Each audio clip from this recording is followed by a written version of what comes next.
I'm a 44-year-old man, and my soon-to-be ex-wife, let's call her Karen, had been married for 11 years, no kids. We were quite the hefty duo until about 2 years back when I got a blood test that revealed I was on the brink of diabetes, gout, and hypertension. Scared the living daylights out of me.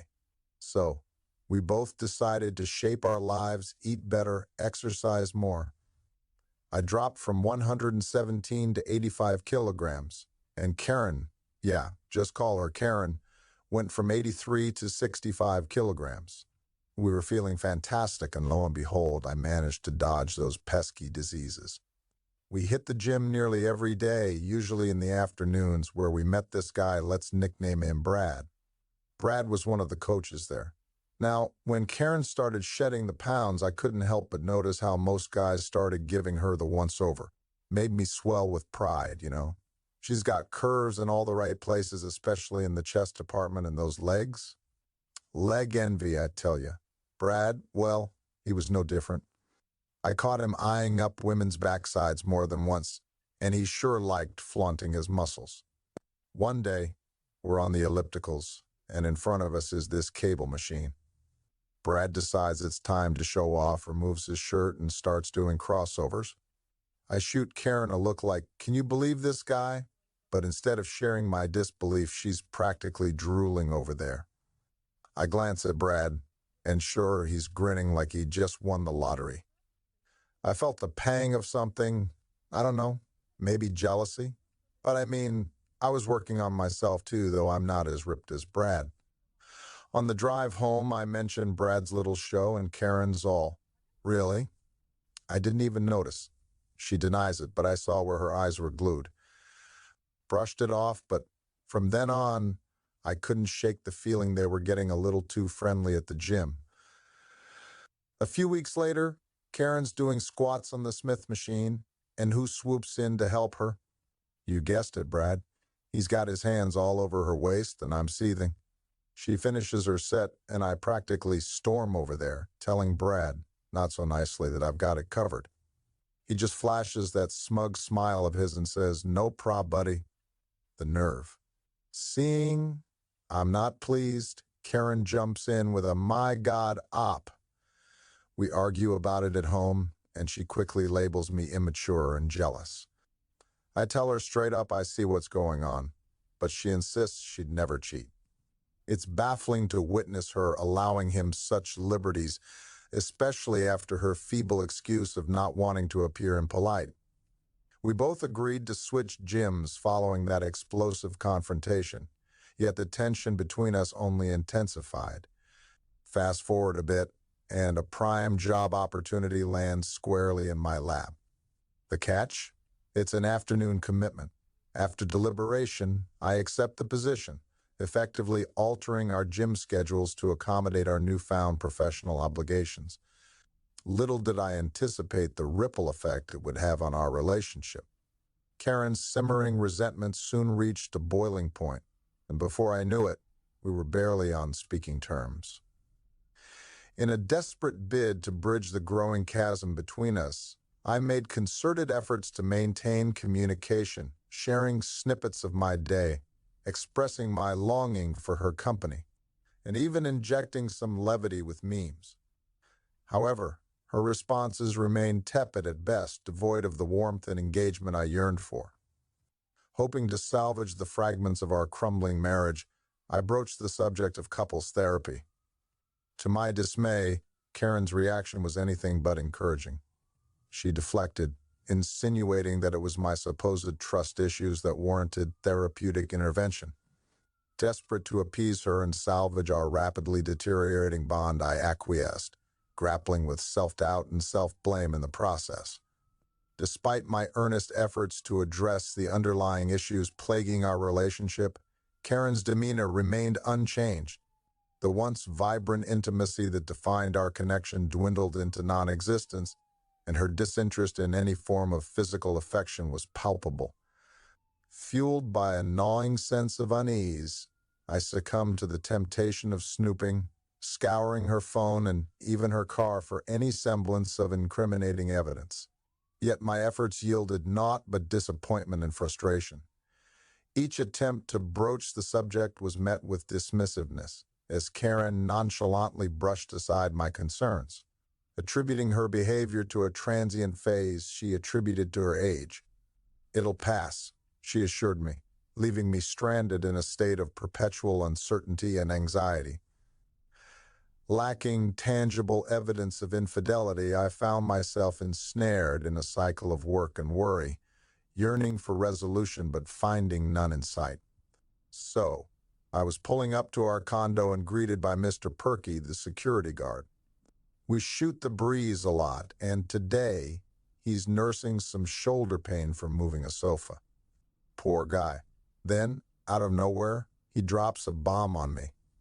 "Hey, maybe you could set me up with your massage guy," he says. I'm like, "Who now?" And he goes, "The dude who swung by yesterday to massage Mrs. Karen." It took me a hot second to process that. "You got a video of him?" I ask. My stomach somersaults and Mr. Perky picks up on it, rushing to show me. And who do I see? None other than Baldy himself, making house calls to massage my wife. I took a sick day and started playing detective. Borrowing a coworker's car, I tail Karen in the afternoon. She parks at the mall where the gym is, and Baldy is waiting like they've got some hot date. They're all lovey-dovey, kissing and hugging, and I'm ready to lose it. They stroll into some residential area, and I try to follow, phone at the ready to catch them. But Mr. Perky puts a kink in my plans, asking if he can help me. I play it cool, pretending I'm admiring the happy couple. He thinks they're newlyweds, but that's all he's got. I try calling Karen. No answer. She sneaks back to her car at the mall and finds her phone inside. Clever girl. Also, I discovered she hasn't hit the gym in 8 months. And to think the night before was the last time I slept beside her.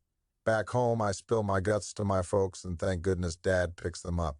Tears are flowing, and he's there to console me, telling me to gather evidence. Marriage is toast, and I need all the ammo I can get.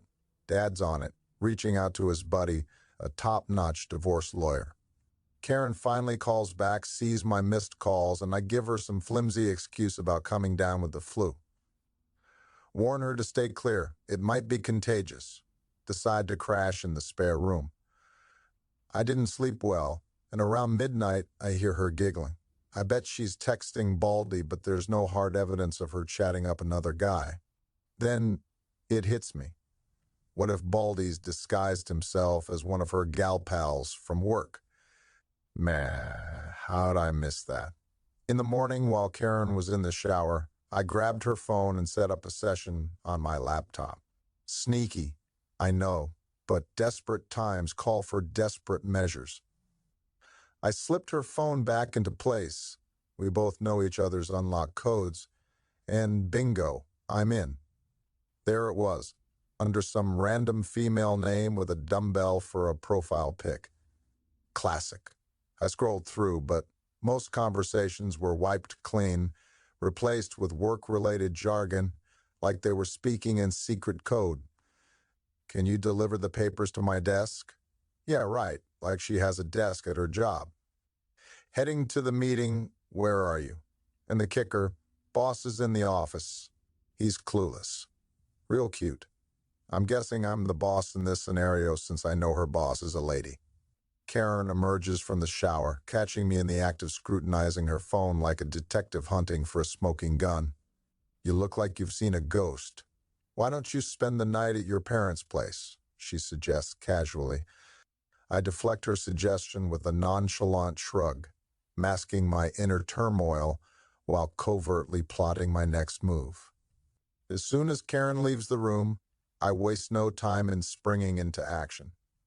I reach out to my father, seeking solace and guidance in his trusted counsel. Armed with the name and contact details of his trusted legal confidant, I spill the beans, laying bare the tangled web of suspicion and doubt that ensnares my thoughts. However, the reality check I receive from the lawyer is a bitter pill to swallow. The snippets of incriminating evidence I've managed to glean from my laptop are deemed inconsequential, lacking the substance required to substantiate my fears. No smoking gun, just cryptic messages and veiled references. Contemplating my next move, I toy with the idea of capturing incriminating snapshots of them together in public. However, the plausibility of Karen dismissing their rendezvous as innocent encounters between friends looms large, casting doubt on the effectiveness of such a strategy. The thought of clandestinely infiltrating their presumed love nest without consent sends a shiver down my spine. The repercussions could be dire. Lost in a haze of desperation, work becomes a mere backdrop to the whirlwind of schemes concocted within my troubled mind. The notion of installing covert cameras within the confines of our home emerges as the next logical step in my quest for truth. Yet the realization dawns upon me that Baldy, the alleged paramour, rarely sets foot within our sanctum, and Karen, no stranger to deception, would undoubtedly uncover such covert surveillance measures. It's then that a radical idea takes root, removing myself from the equation altogether. Crafting a pretext of testing positive for a contagious ailment, I concoct a narrative to Karen about the urgent need to seek refuge at my parents' abode temporarily. Surprisingly, she offers her support without hesitation, professing her affection, edging to maintain regular contact during my absence. With the call ended, I waste no time in rallying the support of my family, enlisting the aid of my father and brother in a covert operation to uncover the truth. When I got home, Karen had packed a suitcase for me, practically pushing me out the door. I told her I needed my laptop, and while I pretended to grab it, I sneakily checked her messages. Boss will be out of the office, want to come to my desk? Perfect, she took the bait. We didn't share dinner, kisses, or hugs. I caught her glancing at her watch a couple of times. As I headed out the door, I muttered, "I'll miss you." I half expected her to slam the door shut, but she walked me to my car instead. And just like that, I was gone. Dad and my brother were outside the building, waiting for Baldy to arrive, but he was a no-show. After half an hour, it hit me. Why did Karen walk me to the car? Bingo. Baldy might have been inside the building already, lurking in her car. It'd be too suspicious if her masseur made a house call at that hour. I dashed back, snuck into the house, and followed the sound of music to the bedroom, where I heard, well, you can imagine. Their clothes strewn on the sofa outside the bedroom gave it all away. I hit record on my phone, flung the door open, and there they were, caught red-handed. Karen shrieked and dove for cover while Baldy, in all his naked glory, charged at me like some kind of primal beast. I remembered a move from a Mel Gibson movie and aimed for his throat with an open-handed strike. He doubled over, coughing and gasping for air. "Get out of my house!" I bellowed, tossing his clothes at him as I kicked him out. Just as my dad, brother, and Mr. Perky arrived, I shut the door. Karen, still trembling, was crouching on the bed, covering herself with a blanket. "I've never laid a hand on you, and I never will," I told her firmly. "Get dressed. I'll be waiting in the living room." While she got herself together, I sent the video to my lawyer, who replied, "I'm sorry for you, but jackpot." When Karen finally emerged, she couldn't meet my gaze. I started recording our conversation. "Why?" I demanded. No answer, just tears. "Was I such an awful husband to you?" Still no response, just more tears. Frustrated, I slammed my hand on the table. "Say something, Karen, damn it." Her eyes widened, and she trembled like a scared puppy. I'd never yelled at her, but this was a new level of betrayal.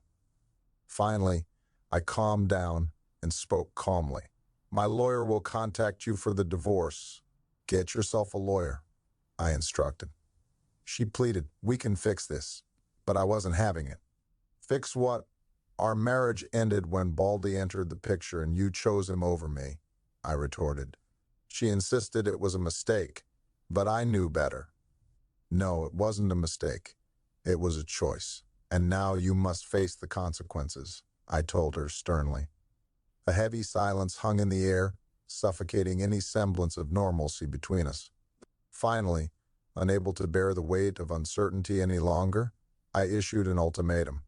Either Karen would come clean to her sister, or I would expose the damning evidence captured on video. With a resigned sigh, Karen retreated to the bedroom to pack her belongings, and I trailed behind in solemn silence, observing her mechanical motions as she meticulously folded her clothes into the waiting suitcase. It was a moment of stark realization, a visceral reminder of the shattered illusion I had clung to, the futile hope that the woman who once shared my life was merely a distant memory. As Karen departed, her departure marked by the audible click of the front door, I remained rooted to the spot, grappling with a tsunami of emotions that threatened to engulf me. Collapsing onto the floor of the spare room, the weight of reality crashed down upon me with crushing force, and I surrendered to the flood of tears that had long been held at bay. Later, in a moment of desperate need, I reached out to my father for solace. His recounting of Baldy's failed attempt to pursue legal action brought a flicker of fleeting relief amidst the chaos. With Mr. Perky's astute intervention, Baldy's trespassing was swiftly thwarted, dissuading any further pursuit of litigation. Meanwhile, my brother's ill-timed eavesdropping only added to the cacophony of turmoil that enveloped me. Exhaustion washed over me like a tidal wave, sleep becoming an elusive luxury in the wake of relentless turmoil. Come morning, my phone buzzed incessantly with messages of remorse and pleas for reconciliation from Karen. In a decisive act of self-preservation, I made the difficult but necessary choice to sever all ties, blocking her from further intrusion into my life. The subsequent revelation from my sister-in-law offered a glimpse into Karen's deceptive machinations, yet another layer of betrayal in an already fractured relationship. As the dust settled on the tumultuous events of the past week, I couldn't help but reflect on the twisted irony of it all. Karen's actions, once shielded by the adoration of her father and the obliviousness of her mother, now stood exposed in all their deceitful glory. With the impending legal proceedings looming on the horizon, I braced myself for the arduous journey ahead, steeling my resolve to reclaim my autonomy and pursue a future unshackled by the burdens of betrayal. It's been 12 days since D-Day. What have I been doing from there? D-Day 1, Friday. I had a heart-to-heart with Mr. P, who admitted he'd faked his shoulder pain just to give me a heads-up about Baldy. Plus, he dropped the bomb that some nosy neighbor had spotted me kicking Baldy out in the buff, so the word was bound to spread like wildfire around the condo. My brother swung by to help change the locks, but the loneliness hit hard once he left, and I found myself drowning in tears. Called in sick to work and had a late-night convo with my lawyer, who assured me the divorce papers were in the works. Since we had evidence, it'd be a smoother divorce by mutual consent instead of a messy, drawn-out affair. Oh, and he stressed not to share the video. Jane's getting served in 2 weeks. My sister-in-law reached out, but I brushed her off, telling her to ask Jane what the deal was. D-Day 2, Saturday.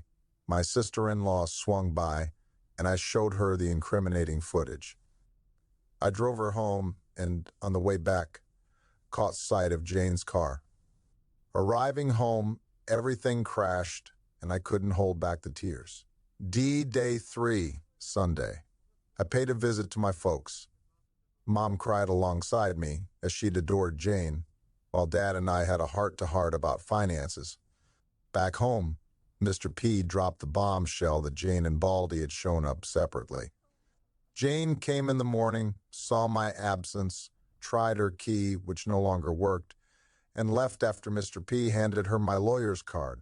Baldy sauntered later, asking for Jane, but Mr. P shut him down with some expertly delivered sass. It was clear they weren't in cahoots yet.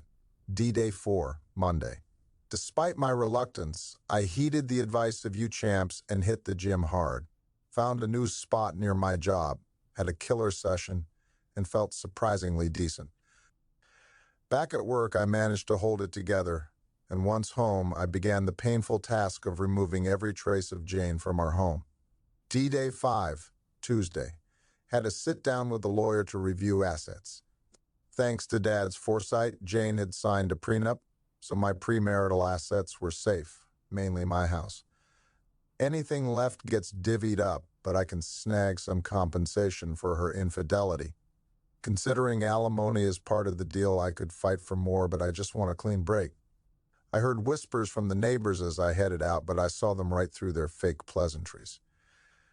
After that, it was a gym and work on repeat. D-Day 6, Wednesday, nothing much to report. Deleted my Facebook and found solace in Reddit, reading about the triumphs of others who'd walked this rocky road. Felt a little lighter after sharing my own story. D-Day 7, Thursday. Started pouring my heart out in writing and shared it online before hitting the gym. Surprised by the flood of responses at work. Answered a few comments during breaks. D-Day 8, Friday. Spent the morning engrossed in comments and replies, feeling a glimmer of appreciation. 2 suggestions stuck with me. Reporting Baldy to the old gym and finding a fresh start away from my tainted home. Before hitting the gym, I reached out to real estate agents about selling or renting out the house. Living here was becoming unbearable. I haven't stepped foot in our bedroom since D-Day and have been crashing in the spare room. D-Day 9, Saturday. Decided to avoid the drama by spending the day out and about. Jane did make an appearance, visiting my parents and brother, but I steered clear of the drama, replying with a simple thanks, but no thanks when informed. D-Day 10, Sunday. I enjoyed a blissful day with my folks, escaping to a nearby town for some much-needed ramp. No clue if Jane showed up, and honestly, I didn't care. Dad advised against selling the house outright, suggesting renting it instead. Agreed and headed home, only to hear from Mr. P that Baldy had dropped by, alone again. Asked for me, but left without a word when Mr. P informed him I was away. D-Day 11, Monday. I decided to swing by my old gym yesterday morning. I'm unsure if I'd run into Baldy. His usual shift was in the afternoon, but considering he'd been busy with my wife during those hours, I figured he might have switched things up. Turns out, he was a no-show. While waiting to chat with Frank, the gym owner, I bumped into an old janitor with whom I used to shoot the breeze. He casually mentioned saying hi to Miss Jane, which was my cue to fill him in on our split. It's becoming my new normal, spreading the news to everyone I meet. I managed to smile, though it felt more like a grimace. Finally, Frank came to see me. After some small talk, I got down to business and asked about Baldy. Turns out Mondays were his days off now. He'd requested extra hours and shifted to working Tuesday through Sunday in the mornings. With that settled, I laid out the reason for my visit. Frank listened intently until I dropped the bombshell and showed him the video. The silence that followed was deafening. I braced myself for whatever bombshell was about to drop. Frank motioned for the receptionist to fetch Harry, another coach and Baldy's buddy, who sported an impressive beard. Frank then asked him to spill the beans about Baldy's love life. Brace yourselves, folks. This is a doozy. According to Harry, Baldy was head over heels for Jane, and Frank corroborated it. Baldy had racked up his fair share of complaints, especially from female members, but in recent months he'd turned over a new leaf. No more complaints, and he was the epitome of professionalism with all the members. But here's the kicker. Baldy was gunning to put a ring on Jane's finger by trapping her with a baby. I felt something bubbling up from my chest, climbing up my throat until it exploded out of my mouth. I laughed. I laughed like the Joker, mad and maniacal. I even shed a tear or two. Frank and Harry looked at me like I'd lost my marbles, but inside I was thanking sweet karma for this golden moment. Once I'd regained my composure, still grinning like a Cheshire cat, Harry asked what the deal was. Frank filled him in. This is the husband of Baldy's girlfriend. Harry's jaw practically hit the floor. Man, this is messed up, he muttered before making a hasty exit. After hashing out the Baldy situation with Frank, it was clear that action needed to be taken. Frank explained that he'd have to report the whole mess to the Coach Association to cover his own back. Since Jane was a member at his gym, there could be legal fallout otherwise. As for Baldy's coaching license, I needed to draft up a legal document outlining how Baldy's actions had directly contributed to my divorce, including the case number and the damning video evidence. My lawyer would then pass the video to the Coach Association's attorney. I couldn't share it myself. Baldy would likely lose his license with that association, but he could try his luck with another. It'd be a drawn-out process, though. Frank scoffed when I asked about Baldy's chances of appealing, saying it'd be futile. The association had zero tolerance for such behavior, and Baldy didn't have the resources to mount a defense. It struck me as odd. I'd always assumed Baldy was loaded, but when I mentioned the residential area where he'd been with Jane, Frank's expression darkened. That area was where Frank's late father's house was located. Frank inherited it after his father passed, and he suspected Baldy might be squatting there illegally. Frank assured me he would investigate the matter thoroughly, particularly given the presence of security cameras in the vicinity. As I prepared to depart from the gym, I was unexpectedly approached by Harry, who offered a sincere apology for the tumultuous events surrounding Baldy. He confessed his ignorance regarding Baldy's girlfriend, clarifying that Baldy had only mentioned meeting her at the XXX mall. Grateful for the insight, I acknowledged Harry's gesture before attempting to make my exit. However, Harry persisted, displaying a keen interest in the unfolding saga. In response to his inquiries, I reluctantly provided a condensed version of the truth. Baldy's indiscretions had led to the dissolution of my marriage, and I was in the process of initiating divorce proceedings. Harry's curiosity extended to Baldy's fate, but I remained non-committal, deferring to Frank and the Coach Association to handle the matter accordingly. Yet the conversation took an unexpected turn when Harry began probing into my personal well-being. His sudden display of concern struck me as disconcerting, triggering a nagging suspicion that lingered at the periphery of my consciousness. Recalling Baldy's previous visits to my residence, I confronted Harry with a pointed accusation. Had he facilitated Baldy's intrusion once again? Harry's guilt-ridden demeanor confirmed my suspicions, prompting him to plead for my intervention on Baldy's behalf. Despite my initial reluctance, I relented, agreeing to entertain Baldy's plea for leniency. Seated across from Baldy in the reception area, I braced myself for the impending confrontation. While I harbored reservations regarding Baldy's intentions, I deemed it prudent to afford him the opportunity to present his side of the story. Our exchange unfolded under the watchful gaze of security cameras, a precautionary measure to safeguard against any potential escalation. Though skeptical of Baldy's motives, I remained open to the possibility of gaining further insight into the tangled web of betrayal that had ensnared us all. Baldy came rushing in, extending his hand in a feeble attempt at civility.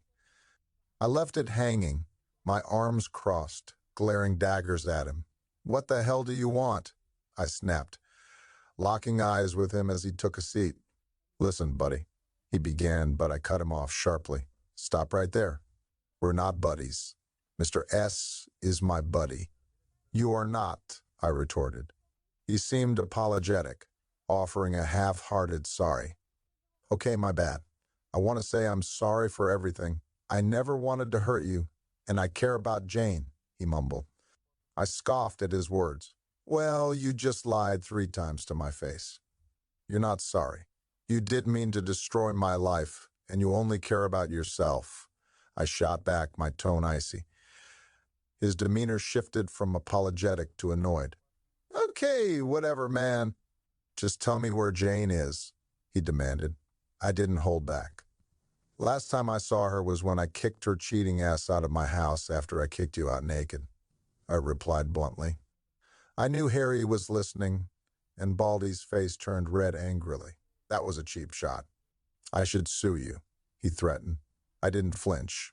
"As far as I know, you entered my home illegally and perhaps you were raping my wife." "I have videos of you leaving, but you didn't sign in," I countered. His tone softened, desperation creeping in. Okay, I'm sorry. Tell me what you want from me. Please, tell Jane I need to speak to her, he pleaded. Before I could respond, Frank burst in, having seen Baldy's arrival on the cameras. Everything okay here? He inquired, sensing the tension. I assured him all was fine, relishing the opportunity to lay it out for Baldy. Rising to my feet, I leaned in close, my voice dripping with disdain.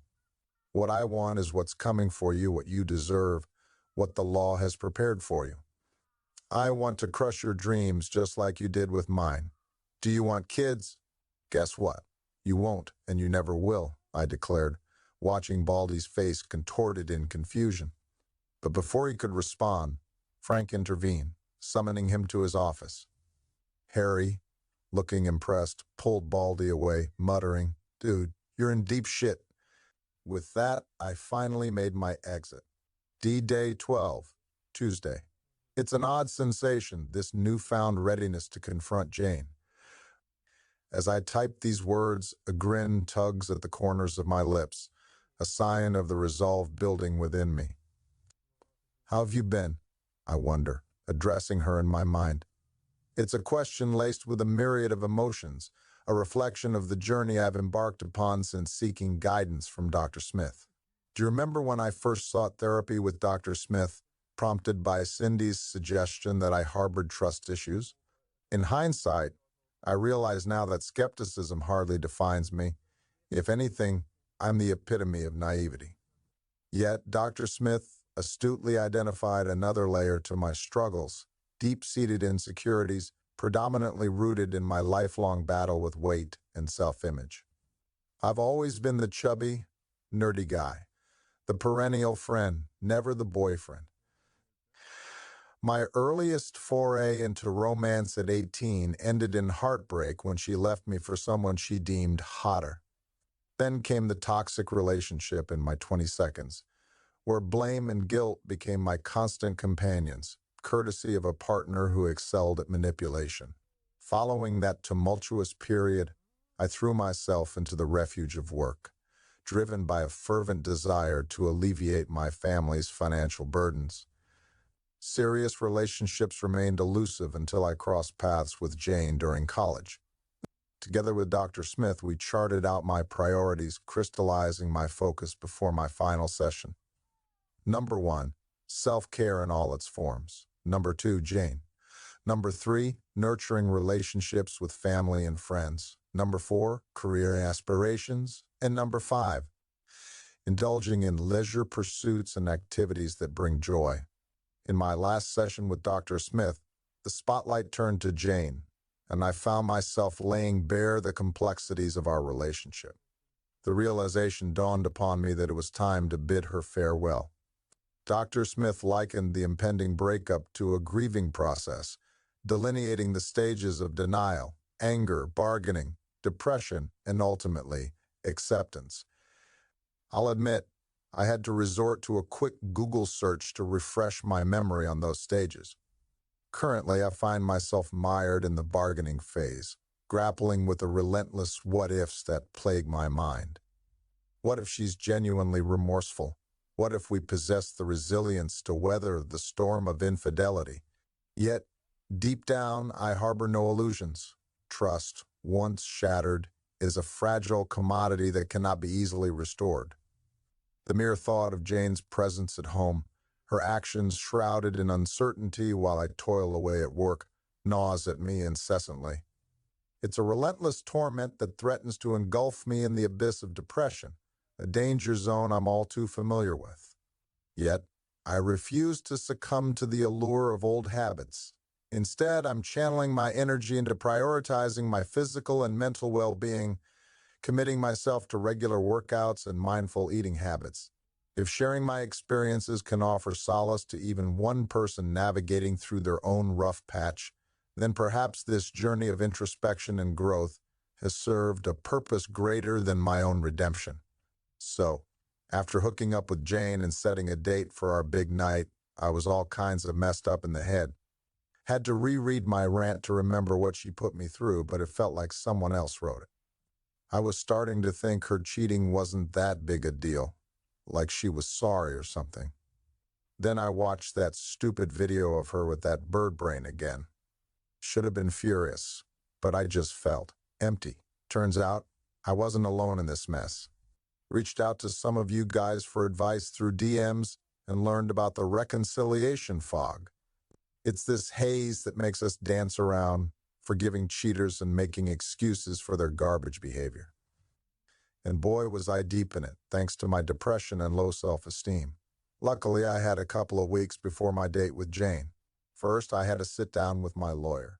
He wasn't too keen on the idea, said I should only meet her with both attorneys present. But I insisted. It was my litmus test, you know. He warned me about the risks. What if she's recording me, trying to use it against me? I told him I still wasn't sure what I wanted, so I needed to see how things played out. He shrugged and said, "You won't be the first one to get cold feet, but if you're serious about divorcing her, you gotta avoid any hints of reconciliation and keep the affection to a minimum." Got it loud and clear. On my birthday, most of my extended family hit me up with texts and calls, checking in on me. Headed over to my folks' place. Brother and his missus were already there. Then Jane rolls up with her whole entourage. Surprisingly, it was drama-free. Even my mother-in-law was in a decent mood, though she's been a bit forgetful lately, bless her heart. We all chilled, chowed down, and demolished this huge, delicious cake my mom whipped up. Seriously, she's a culinary wizard. As we cut into the cake, it hit me at that moment. I had everything I needed right there. My godkids were still in my life. I managed to forgive Jane somehow, and my depression was easing up. A bunch of stuff went down after that. Mid-December, went on a date with this single mom who tried to rope me into adopting her obnoxious kid. Let me tell you, that was a wild ride. I've got some stories to share if there's a forum for disastrous dates. Then, one of my tenants tried to sweet-talk me into being her sugar daddy. Got my first tattoo, too. A badass Aztec eagle warrior on my shoulder. Represents my pride and my heritage and ethnicity. Suppose anyone's got a problem with how I look, tough luck. I'm a decent, hard-working guy. Those warriors used to wear helmets made from royal eagle heads, symbols of freedom, honesty, and strength where I come from. At the end of December, Jane quit her job. One of her co-workers was harassing her, and HR was gaslighting her about it. So, she bailed. Spend Christmas with the twins and her family. Jane's gradual acceptance of our separation is a relief, though her persistently amicable demeanor can be vexing at times. In January, I decided to dip my toes into the waters of online dating, seeking a fresh start on platforms like Tinder. With a little assistance from a fellow kickboxing enthusiast, I spruced up my profile, though the response wasn't overwhelming. However, amidst the sea of profiles, I found a connection with a junior high teacher whose wit and humor instantly drew me in. Despite our initial chemistry, it's evident that our differences, her disinterest in children, passion for gaming, and aversion to the intensity of kickboxing, may prove insurmountable obstacles in the long run. As February rolled around, marking the finalization of my divorce on the 17th, Jane resurfaced with cryptic messages hinting at a lingering hope for reconciliation. Yet it was my sister-in-law who provided insight into Jane's deteriorating mental state, divulging the depths of her descent into depression. Tasked with the responsibility of intervening, I managed to persuade Jane to seek therapy, a crucial step towards her recovery. However, her insistence on maintaining regular communication poses a dilemma. While I empathize with her plight, I'm acutely aware of the detrimental impact it could have on her fragile mental state. Currently, I find myself navigating a path towards personal growth and fulfillment. I'm dedicating myself to academic pursuits in pursuit of a coveted promotion that promises increased opportunities for travel. My commitment to fitness remains unwavering, though I've yet to resume sparring with Abraham. Nonetheless, my presence at the gym hasn't gone unnoticed, as fellow enthusiasts seek my guidance and assistance. an affirmation of the progress I've made on my journey of self-improvement. In a surprising turn of events, I've managed to maintain amicable relations with my ex-wife and her family, whom I still regard as my own. The bond I share with my godchildren is a source of immeasurable joy and responsibility, underscoring the importance of familial ties in my life. In my community, godparents hold a significant role, akin to second parents entrusted with the welfare of the children in times of need. To those grappling with the aftermath of a failed marriage, I offer a message of hope and resilience. Bitterness may threaten to consume you, but know that there is light at the end of the tunnel. It's a journey fraught with challenges and setbacks, but with perseverance and determination, you will emerge stronger and wiser. So, to anyone enduring the pain of heartbreak, remember, hang in there. Someday, the darkness will give way to the warmth of a new dawn,